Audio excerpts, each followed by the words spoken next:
आप सभी को राम राम। मैं दीपक कुमार आप सभी का स्वागत करता हूं दादा स्टाइल में। दोस्तों, आप सभी से निवेदन है कि वीडियो को देखिए, लाइक कीजिए, शेयर कीजिए और चैनल को सब्सक्राइब कीजिए। दोस्तों, देश में तीसरी बार प्रधानमंत्री नरेंद्र मोदी जी के अगुवाई में सरकार का गठन हो चुका है। सरकार के तीसरे कार्यकाल में बिहार को जो मिला है वह ऐतिहासिक है। बस समझने की आवश्यकता है। ऐसे बिहार के जो नौवीं फेल नेता है वो पहले ही कह दिए कि बिहार को झुनझुना मिला है। बिल्कुल उनके लिए तो ये झुनझुना ही है, क्योंकि बिहार को जो मिला है वह तेजस्वी प्रसाद यादव जी के समझ से बहुत दूर है। वहां तक तेजस्वी प्रसाद यादव कभी पहुंच ही नहीं सकते हैं। उनके समझ से बाहर की बात है कि बिहार को इस बार क्या मिला है। एक शब्दों में अगर कहा जाए तो इसे ऐसे समझा जा सकता है कि बिहार के विकास के लिए यही समय है और सही समय है। बिहार को इस बार वह सभी जरूरत का चीज मिला है, वह सभी महत्वपूर्ण मंत्रालय मिला है जिससे बिहार और बिहार के लोगों का कायाकल्प हो सकता है। जिस तरीके से इस बार बिहार ने एक मजबूत प्रतिनिधित्व दिया है प्रधानमंत्री नरेंद्र मोदी जी को अन्य राज्यों की अपेक्षा, पिछले बार से अगर तुलना करेंगे तो बिहार ने भी इस बार मोदी जी को 9 सीटें कम दिया है, लेकिन फिर भी अन्य राज्यों से अगर हम तुलना करेंगे तो बिहार ने बहुत अच्छा परिणाम दिया है प्रधानमंत्री नरेंद्र मोदी जी के पक्ष में। प्रधानमंत्री नरेंद्र मोदी जी ने इसको ध्यान में रखते हुए इस बार बिहार को भी उम्मीदों से कहीं अधिक दिए हैं।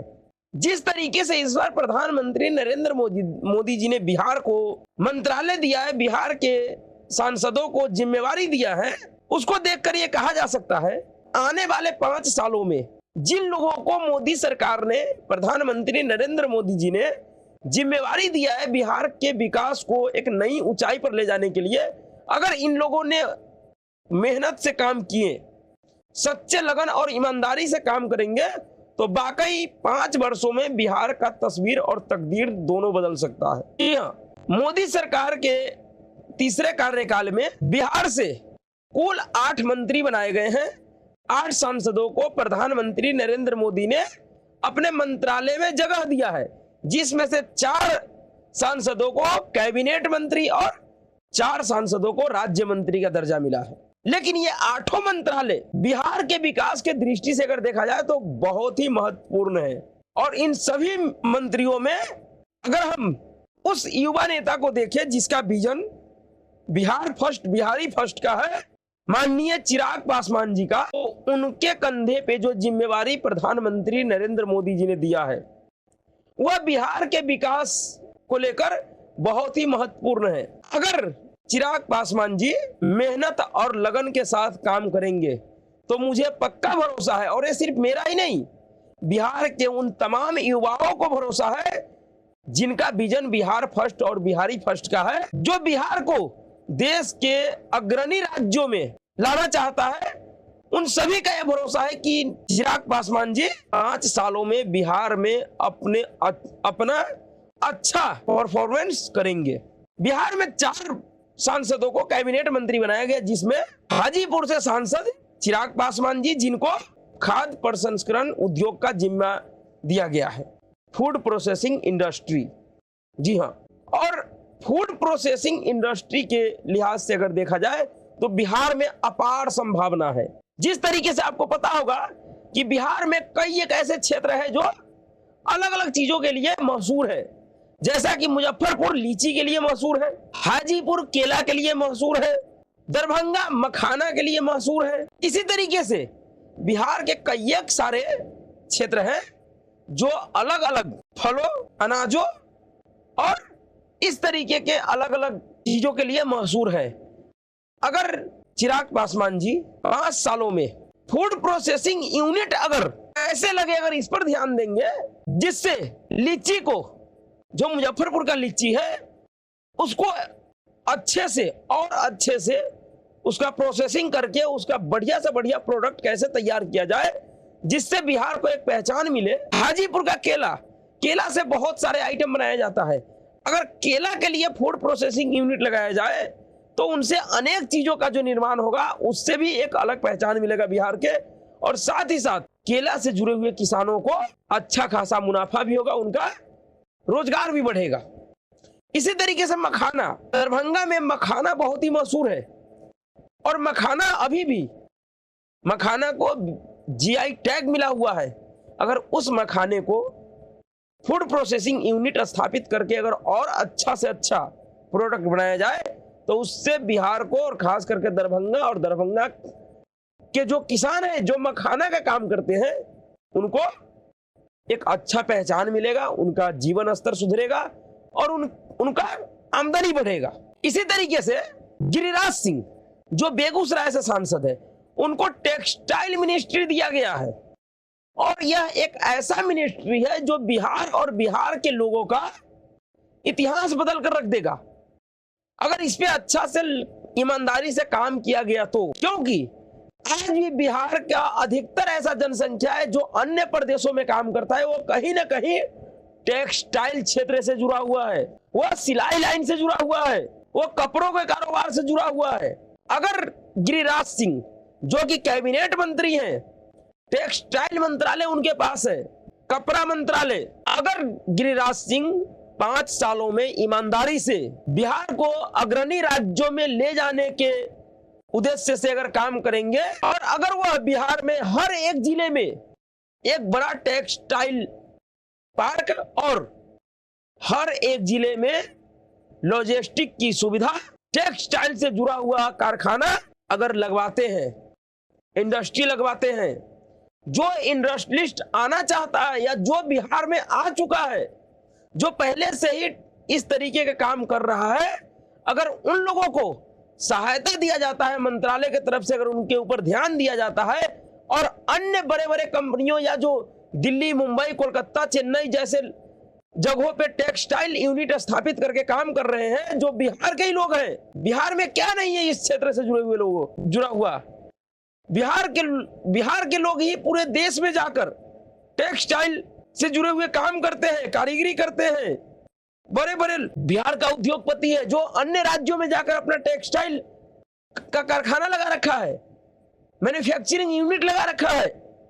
अगर उन लोगों को अगर बिहार में बुलाने का प्रयास किया जाता है और बिहार में उनको अच्छा सुविधा दिया जाता है तो जो बिहार के लोग प्रवासी होने पर मजबूर हो जाते हैं उनको अपने प्रदेश से पलायन नहीं करना पड़ेगा। और यह एक बड़ा मौका है गिरिराज सिंह जी के पास और मुझे विश्वास है कि गिरिराज सिंह जी अगले 5 वर्षों में बिहार को ध्यान में रखते हुए, बिहार के लोगों को ध्यान में रखते हुए बड़ा फैसला करेंगे और बिहार में अनेक सारे टेक्सटाइल पार्क और टेक्सटाइल्स इंडस्ट्री का स्थापना होगा। और अगर ऐसा होता है तो वाकई ये बिहार और बिहार के लोगों का तकदीर और तस्वीर बदल कर रख देगा, ये मैं पहले ही कह चुका हूं। और यही समय है, अगर जो मौका इस समय नरेंद्र मोदी जी ने बिहार को दिया है, अगर इस मौका का फायदा अगर बिहार के मंत्री नहीं उठा पाए, वो अपने लोगों को उसका फायदा नहीं दिलवा पाए, तो मुझे नहीं लगता है कि अब इसके बाद शायद ऐसा मौका बिहार के लोगों को मिलेगा। इस तरीके का महत्वपूर्ण मंत्रालय जिससे बिहार का कायाकल्प हो सकता है कभी मिल पाए। वो अलग बात है कि बिहार के बहुत से मूर्ख लोग जो बिहार के लोगों को, बिहार के युवाओं को सिर्फ नौकरी के झांसा देकर, बरगला कर उनसे दंगा फसाद और आगजनी करवाते हैं, वो ये कह रहे हैं कि बिहार को कोई महत्वपूर्ण मंत्रालय नहीं मिला है, बिहार को रेल मंत्रालय नहीं मिला है। मैं पूछना चाहता हूं उन जाहिल बुद्धिजीवियों से कि अगर बिहार को रेल मंत्रालय मिल जाता तो उससे बिहार को क्या विकास, बिहार में क्या विकास होता? भला रेल मंत्रालय से बिहार के लोगों को क्या फायदा होता? क्या अभी बिहार के लोगों के लिए रेल की कमी है? क्या अभी बिहार में रेल का अभाव है? क्या बिहार से रेल, कौन सा ऐसा क्षेत्र है, कौन सा ऐसा जगह है जहां नहीं जाता है? बिहार को रेल मंत्रालय की नहीं बल्कि ऐसे मंत्रालय की आवश्यकता था जो बिहार में जमीन पर विकास करके दिखा सके, बिहार के लोगों का जमीनी स्तर को बदल सके। बिहार में रेलवे की नहीं, बिहार में इंडस्ट्री की आवश्यकता है, बिहार में कल कारखानों की आवश्यकता है, जिसको ध्यान में रखकर नरेंद्र मोदी जी ने इस बार इन सभी लोगों को, जो 8 मंत्री बने हैं, इनको इस बार इसी तरीके का महत्वपूर्ण मंत्रालय मिला है। इसी तरीके से गया से जीतन राम मांझी अपने पार्टी के इकलौते सांसद बने हैं। उनको एमएसएमई सूक्ष्म लघु और मध्यम उद्योग का जिम्मेवारी मिला है और कैबिनेट मंत्री बनाए गए हैं। और नए इंडस्ट्री को स्थापित करने में, छोटे उद्योग को स्थापित करने में एमएसएमई मंत्रालय का एक महत्वपूर्ण योगदान है। और एमएसएमई को लेकर नरेंद्र मोदी जी का विजन जो पिछले कुछ सालों में देखा गया है वह अभूतपूर्व है। पूरे देश में जो एमएसएमई का उभार हुआ है आज उसी का देन है कि नए नए पेटेंट बिहार के लोग करवा रहे हैं, देश के लोग करवा रहे हैं। नए नए तरीके का छोटा छोटा कई सारे कारखाने खुले हैं, बहुत से लोगों ने स्टार्टअप शुरू किया है, वो सब एमएसएमई का ही देन है। एमएसएमई पूरी तरीके से भारत के स्टार्टअप इंडस्ट्री को बदल कर रख दिया है। बहुत ही अच्छा काम किया है एमएसएमई ने। और वह महत्वपूर्ण मंत्रालय इस बार गया से चुने हुए सांसद जीतन राम मांझी जी के पास है। वह उस जाति और समूह से आते हैं जिस जाति और समूह का लोग अभी भी सबसे पिछड़ा समाज है। अभी भी उनके समाज में स्किल नाम का कोई चीज नहीं है। अगर एमएसएमई मंत्री के नाते, सूक्ष्म लघु और मध्यम उद्योग मंत्री के नाते अगर जीतन राम मांझी अगले 5 सालों में सच्चे लगन और कठिन परिश्रम के साथ काम करते हैं तो वह सिर्फ अपने समाज का ही नहीं, पूरे बिहार का तस्वीर और तकदीर बदल के रख देंगे। जिस तरीके से आज बिहार में छोटा छोटा उद्योग धंधा लोग खोलने के लिए पैसों का तंगी से जूझ रहा है, अगर ऐसे लोगों को जिनके पास आइडियाज बहुत अच्छे अच्छे हैं, वो उन काम को करने में सक्षम भी है लेकिन उन्हें पैसों की परेशानी है, अगर ऐसे लोगों को अगर एमएसएमई मंत्री के नाते अगर जीतन राम मांझी जी सहायता करते हैं, ऐसे लोगों को खोज खोज कर बाहर लाते हैं, अगर उन्हें सरकारी स्तर पे सहायता मुहैया कराया जाता है तो एक बड़ा बदलाव होगा बिहार में। उसी तरीके से जदयू के पूर्व राष्ट्रीय अध्यक्ष और वर्तमान में मुंगेर से सांसद ललन सिंह जी को ग्रामीण विकास, पशुपालन, ग्रामीण विकास, मत्स्य पालन और पशुपालन डेयरी विभाग मिला है। जी हाँ, यह भी अपने आप में एक महत्वपूर्ण मंत्रालय है। जितना बड़ा, जितना ज्यादा फायदा रेल मंत्रालय या रक्षा मंत्रालय से बिहार को नहीं होता, उससे कहीं 10 गुना ज्यादा फायदा ग्रामीण विकास और मत्स्य पालन, पशुपालन, डेयरी मंत्रालय से होगा बिहार को। अगर ललन सिंह जी सच्चे मेहनत और लगन से अगर बिहार के लोगों के हित को ध्यान में रखकर काम करेंगे और जमीनी स्तर पे अगर काम करेंगे तो यह मंत्रालय भी बिहार और बिहार के लोगों का तकदीर और तस्वीर दोनों बदल सकता है। इस मंत्रालय में वह ताकत है जो बिहार के ग्रामीण स्तर से लेकर राज्य स्तर तक में एकदम से आमूल चूल परिवर्तन कर देगा और वह एक ऐतिहासिक परिवर्तन होगा। अगर गांव अगर विकास करेंगे तो यह सहज सी बात है कि जिला भी विकास करेगा और जब जिला विकास करेगा तो राज्य तो अपने आप विकास करेगा। और यही महत्वपूर्ण मंत्रालय ललन सिंह जी के पास है। ग्रामीण विकास मंत्रालय, मत्स्य पालन मंत्रालय, पशुपालन और डेयरी मंत्रालय। अगर ललन सिंह जी लालू प्रसाद यादव की तरह अगर पशुओं का और मछलियों का चारा नहीं खाएं, जो कि उम्मीद नहीं है किसी को, क्योंकि जदयू कि जितने भी नेता है वह पिछले 20-22 सालों से लगातार सरकार है उनका बिहार में, चाहे कुछ भी आरोप लगा हो, लेकिन जदयू के किसी भी नेता पे भ्रष्टाचार का आरोप नहीं लगा है। यह उनके लिए एक बहुत बहुत बड़ी उपलब्धि है कि इतने दिनों तक सीधे सत्ता में रहने के बावजूद उनका विरोधी भी उनके ऊपर किसी तरीके का कोई भ्रष्टाचार का आरोप नहीं लगा पाया। और यही कारण है कि हजारों बार पलटी मारने के बावजूद भी नीतीश कुमार जी का जो छवि है वो देश के कुछ चुनिंदा नेताओं से बढ़िया है। देश का लोग उनके ऊपर इसीलिए भरोसा करता है क्योंकि वो व्यक्ति कुछ भी हो सकता है लेकिन बेईमान और भ्रष्टाचारी नहीं है, ईमानदार व्यक्ति है, साफ सुथरा छवि का व्यक्ति है। नहीं तो बिहार में एक और बड़े नेताजी हैं, लालू प्रसाद यादव जी, जिनका तूती बोलता था एक समय पे और आज भी बोलता ही है। उन्होंने बिहार के ऊपर जो कलंक लगाया, शायद जब तक बिहार का इतिहास रहेगा वह कलंक कभी धुल नहीं सकता है। जब उनके पास यह अधिकार था कि वो बिहार और बिहार के लोगों का तकदीर और तस्वीर बदले उस समय वो बिहार के लोगों को छोड़कर अपने परिवार और अपने बच्चों का तकदीर और तस्वीर बदलने में लगे हुए थे। आज उसी का दिन है कि ना कोई उद्योग, ना कोई धंधा, फिर भी हजारों करोड़ रुपए का संपत्ति के मालिक है लालू परिवार। लेकिन नीतीश कुमार जी या जदयू के नेताओं के ऊपर इस तरीके का कोई आरोप नहीं है।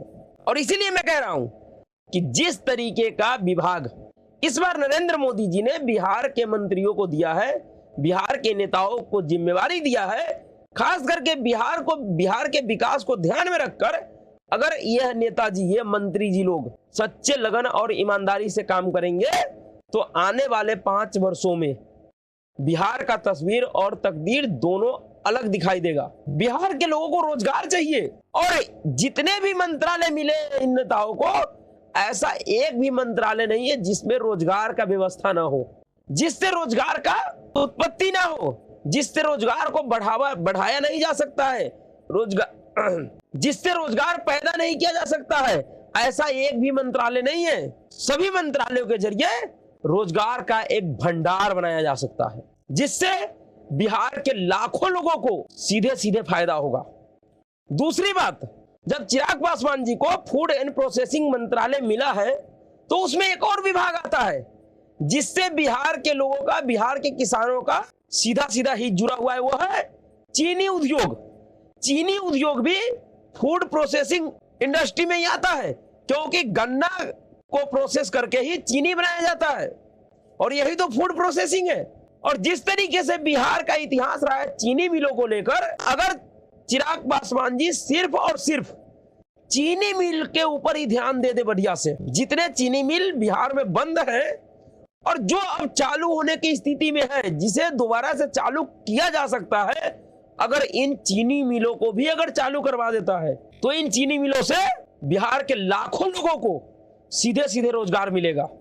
लाखों छोड़ दीजिए, करोड़ों का संख्या जा सकता है, क्योंकि एक चीनी मिल जिसको लेकर इस बार गृह मंत्री जी ने बिहार के लोगों को भरोसा दिलवाया था कि अगर तीसरी बार मोदी सरकार बनता है तो रीगा चीनी मिल को चालू करवाने का जिम्मेवारी हमारा है।